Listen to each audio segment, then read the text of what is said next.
우리 이 시간에 같이 은혜 받을 말씀입니다.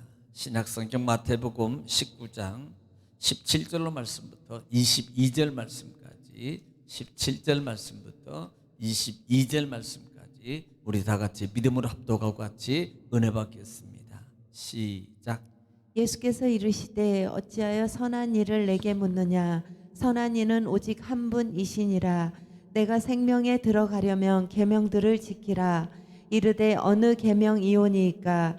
예수께서 이르시되 살인하지 말라, 간음하지 말라, 도둑질하지 말라, 거짓 증언하지 말라, 내 부모를 공경하라, 내 이웃을 내 자신과 같이 사랑하라 하신 것이니라.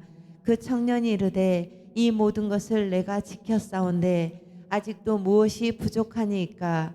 예수께서 이르시되 내가 운전하고자 할진대 가서 내 소유를 팔아 가난한 자들에게 주라. 그리하면 하늘에서 보화가 내게 있으리라. 그리고 와서 나를 따르라 하시니 그 청년이 재물이 많으므로 이 말씀을 듣고 근심하며 가니라. 아멘. 사랑의 아버지 감사합니다.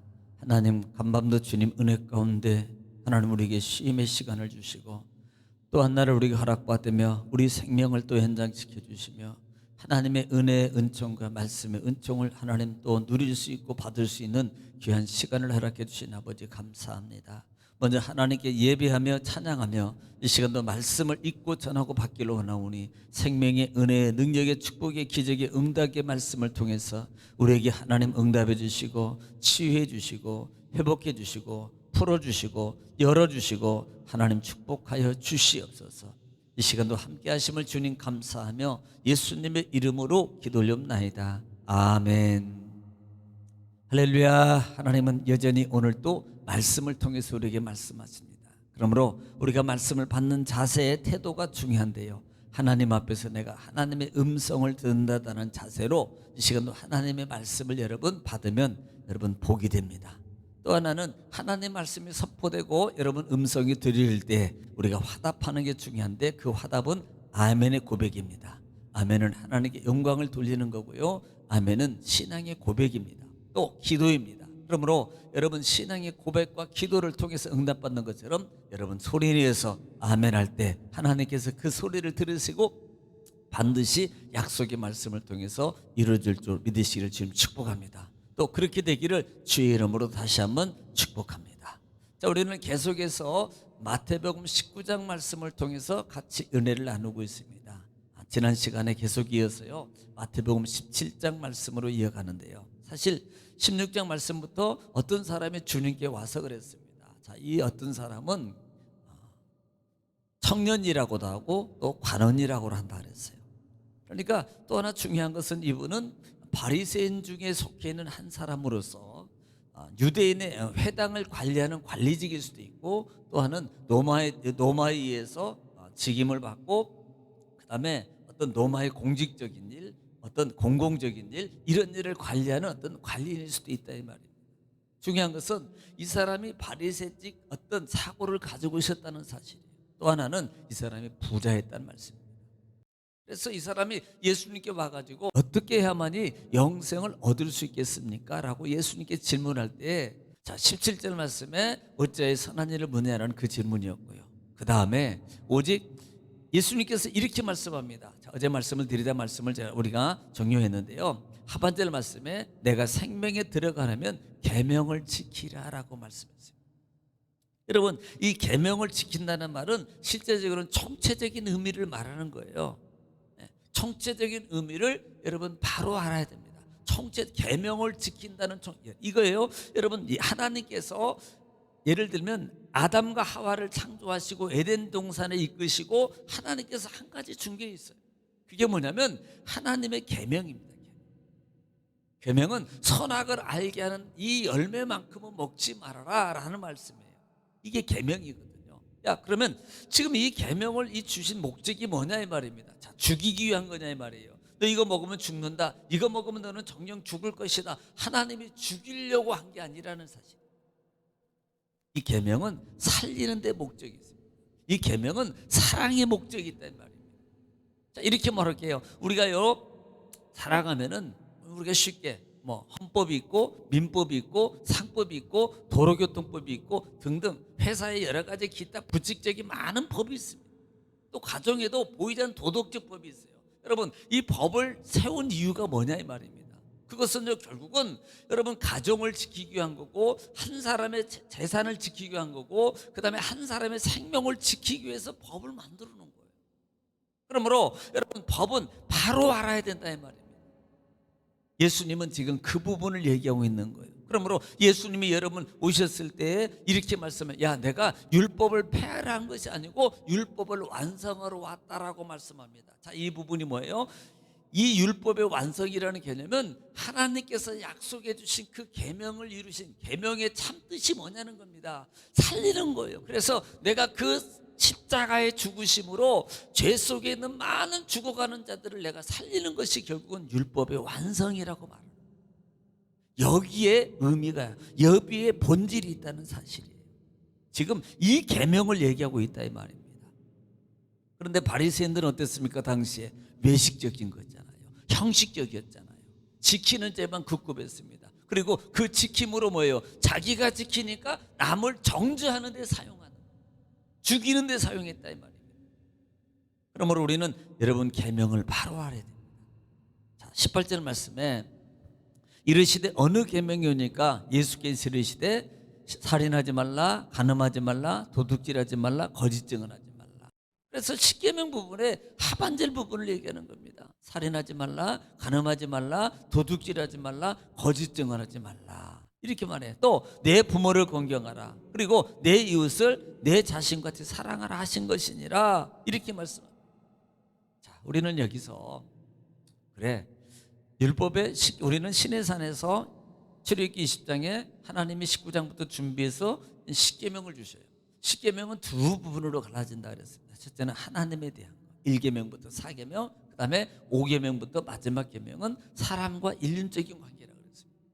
자, 그런데 중요한 것을 제가 말씀드렸어요. 5계명부터 마지막 계명까지 속에 담겨진 전체적인 총체적인 의미가 뭐라 그랬습니까? 생명입니다. 이건 사랑이라는 단어라고 해요. 사랑. 물론 첫째도 사랑이에요. 전체적인 것은 사랑입니다. 하나님 사랑이에요. 그 다음에요, 이웃 사랑입니다. 이것이 십계명의 본질이라는 말씀이에요. 그래서 여러분 오늘 말씀 보면은 이 계명의 핵심이 뭐냐는 거예요. 결국은 이웃을 사랑하라는 이 단어가 이 하반절 십계명의 5계명부터 그다음에 마지막 계명까지. 다른 예를 들면 자, 이웃이라는 개념이 이거예요. 내 부모를 공경하라는 의미가 이웃이라는 개념이지만 나 외라는 거예요. 그러니까 나를 사랑한 게 아니고 나와 관계된 사람을 사랑하는 거예요. 나와 관계된 사람, 이것을 가리켜서 총체적인 것입니다. 거짓 증거하지 말고 그다음에 뭐 등등등 탐내지 말고 여러 가지 이런 것들이 뭐예요? 내 이웃을 사랑하는 거예요. 그래서 예수님께서는 이 19절 하반절에 내 이웃을 내 자신과 같이 사랑하라 하신 것이니라 이렇게 말씀하고 있다. 이것이 둘째 5계명부터 10계명의 핵심 말씀입니다. 이것을 해야 된다라고 말씀하는 거예요. 그때 여러분 20절 말씀에 청년이 그럽니다. 청년이 이르되 이 모든 것을 내가 지켰는데 아직도 무엇이 부족하니까 이렇게 말합니다. 여기에서요 앞부분에 빠진 단어가 있습니다. 이것이 뭐냐면 내가 어려서부터 이 말이에요. 내가 어려서부터 내가 이렇게 지켰는데 내가 무엇이 부족합니까? 다 사실 이 바리새적인 개념이에요. 그래서 이 청년을 바리새인 파 속에 속한 사람이라고. 어려서부터 다 지켰다는 거예요. 무엇이 부족합니까? 그럴 때 예수님께서는 그러니까 이 청년이 보면은요 어떻게 보면 이렇게 말하는 이 청년은 나름대로 이 부분을 열심히 잘 지키고 있는 거예요. 이게 뭐예요? 여러분 여기서 잘 들어야 됩니다. 육정 열심. 이게 문제예요. 지키는 건 외형적으로 볼 때는요 잘 지켜. 주일도 잘 지켜. 그다음에 찬송도 잘해. 성경도 봐. 그다음에 뭐 이렇게 해. 그런데 중요한 게 빠진 게 있습니다. 우리가 알아야 될 게 육정 열심이에요. 그러니까 영적 힘, 영적 본질적인 의도를 알고 영적 본질적 하나님의 뜻을 알고 영적 하나님의 은혜에 감사함으로 하는 그 마음 속에서 가야 되는데 육적 어떤 외형적인 거예요. 그러니까 바리새인들의 육적 그 보임은 사람에게 보이려고 하는, 사람을 지키려고 하는 거예요. 우리는 은혜에 감사함으로 아버지 정말 그렇게 하면서도 늘 부족함을 깨닫고 하는 사람이 있는가 하면은 내가 이 정도 하고 있어, 나는 주일 지켜, 나 예배 드려, 나 이렇게 잘 나가고 있어. 이게 뭐예요?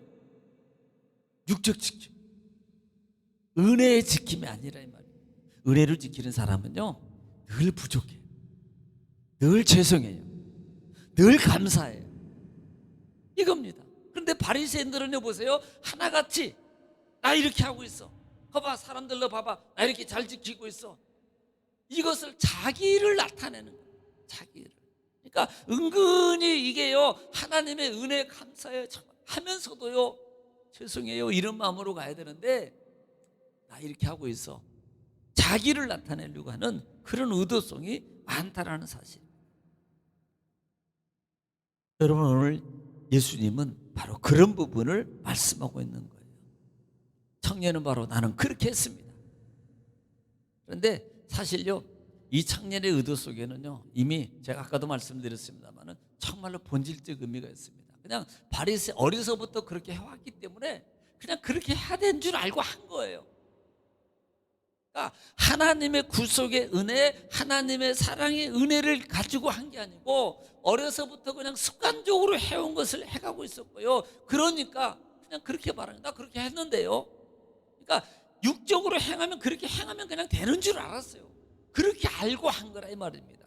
어떤 의도성을 가지고 한 게 아니고 어렸을부터 어른들이 아버지나 어머니들이 자기를 가르쳐준 선생님들이 그렇게 하라 그랬으니까 하면 그냥 되는 줄 알고 했다 이 말이에요. 뭐가 빠져 있는 거예요? 진짜 하나님의 은혜를 아는 회개적 본질적인 은혜의 그 본질이 빠져 있었다는 사실. 우리는 이게 포함돼야 돼요. 늘 이게. 21절에 예수께서 이르시되 내가 온전하고자 할진대 가서 내 소유를 팔아 가난한 자들에게 주라. 그리하면 하늘에서 보화가 내게 있으리라. 그리고 와서 나를 따르라 하시니 그랬습니다. 여러분 온전하고자 할진대 그랬어요. 이 온전하고자 할진대는 말이 텔레이오스라는 단어를 씁니다. 이 도덕적으로 아니면 윤리적으로 이런 부분을 얘기하는 것이 아니에요. 이것은 인간의 신적 의미를 예수님께서 너희가 완전하고자 할진대 이 말은 신적 의미 속으로 말하는 겁니다. 세상적으로 그냥 이렇게 살았어, 도덕적으로 윤리적으로 이것이 이런 의도가 아니라 이 말이에요. 그래서 너희가 완전하고자 할 텐데 이런 성령의 열정, 갈망하는 그 마음이 본질 속에 있는 것을 말하고 있다 이 말입니다. 그렇게 하면 그러면 그렇게 해야 돼. 진짜는 너는 가서 내 소유를 팔아 가난한 자들에게 나눠줘. 내 소유를 팔아서 가난한 자들에게 나눠줘. 그러면 하늘의 보화가 되게 있어요. 그리고 와서 나를 따르라. 여러분 우리는 하늘의 보화라는 말이 뭐예요? 목적이 하늘이에요. 땅의 목적이 아니라 지금 이 부자 청년 관리인 청년에게는요 지금 목적이 어디 있어요? 땅의 목적을 두고 있는 거예요. 사실 우리도 그렇지 않나요? 그럴 경향이 많지 않나요?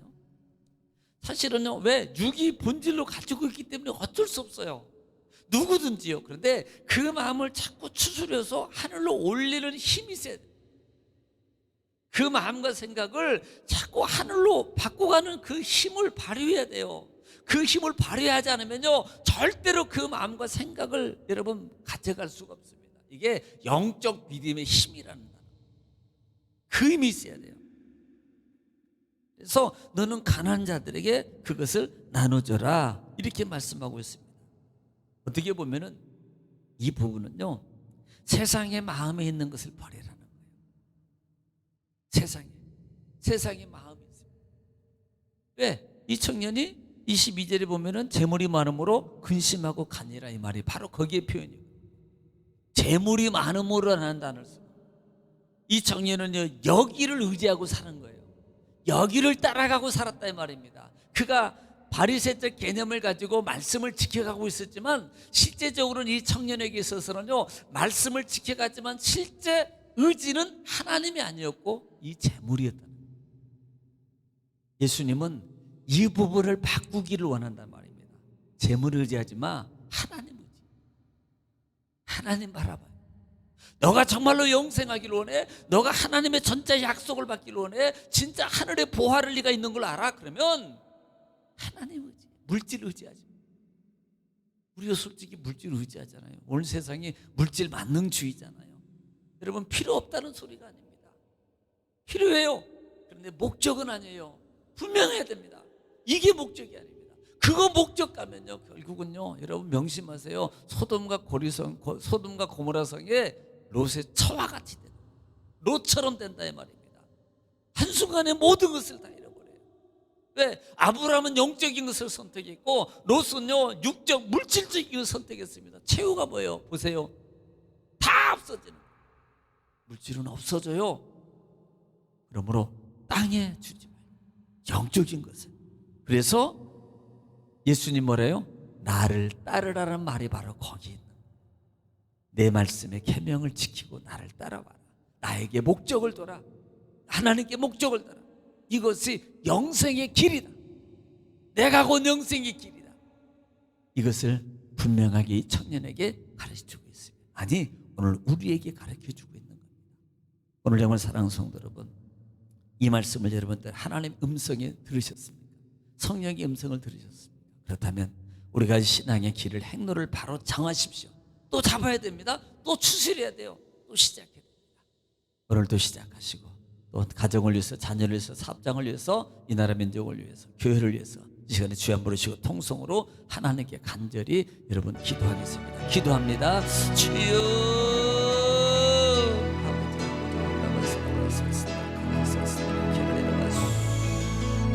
아버지 와라바마 카바라바서 스미레